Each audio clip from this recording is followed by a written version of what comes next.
Hindi pa na-turn over ang evacuation center na ito sa buong Tabaco City, pero kinakailangan ng gamitin dahil sa banta ng bulkang Mayon.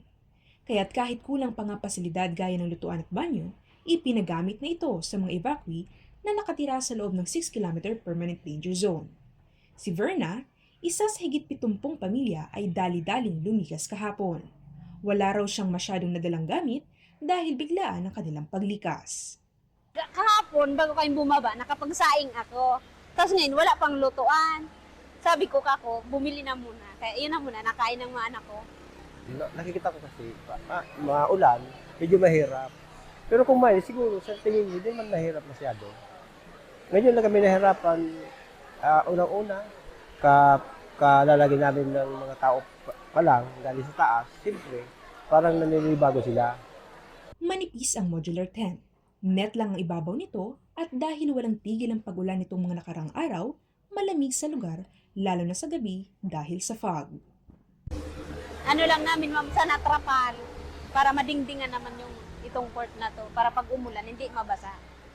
Kaya binabantayan po din namin, common na po niyan is yung ubo-sipon. No? Wala pa nga po sa evacuation center, minsan meron na pong ubo-sipon. So, ang health po is ready naman. So, may mga available po kaming medicines.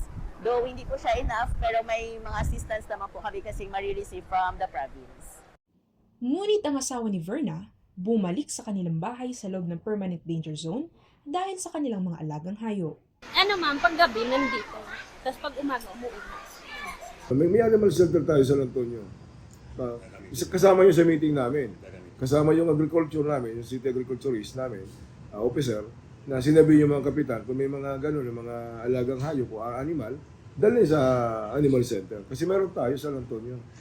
Papaigtingin rin daw ng lokal na pamahalaan ang pagbabantay sa mga checkpoints.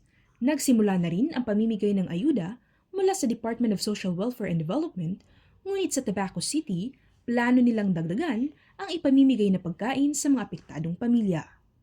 Ang plano namin, hindi na kami magbibigay ng dilata. Hindi na kami nagbibigay ng bigas kasi marami ng bigas. Sigurado yan, marami na. Ang gagawin na lang namin, siguro, as planned during the meeting, gulay, meat, and then chicken. Samantala, ang mga dating nagtitinda ng bonsai sa Mayon Skyline, binitbit ng mga paninim sa evacuation center at doon sila gumagawa ng kanilang mga paninda. Yan ang binibinta dyan sa taas. Dyan sa Mayon. Apektado. At saka ito sa akin, faktura. Binapaktura ko sa Maynila.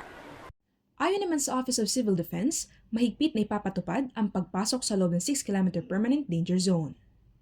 Ang isang pinaka-challenge dyan talaga for us, no, lalo na sa mga disaster managers is paano ma-sustain yung momentum, no?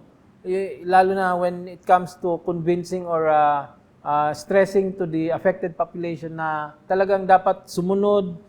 Sa ngayon, aabot sa 3,000 ang mga apektadong residente, ngunit sakaling itaas sa alert level 4 ang estado ng bulkan, aabot sa 80,000 ang kailangang ilikas sa buong lalawigan ng Albay. Hana Buragay para sa Bicol.ph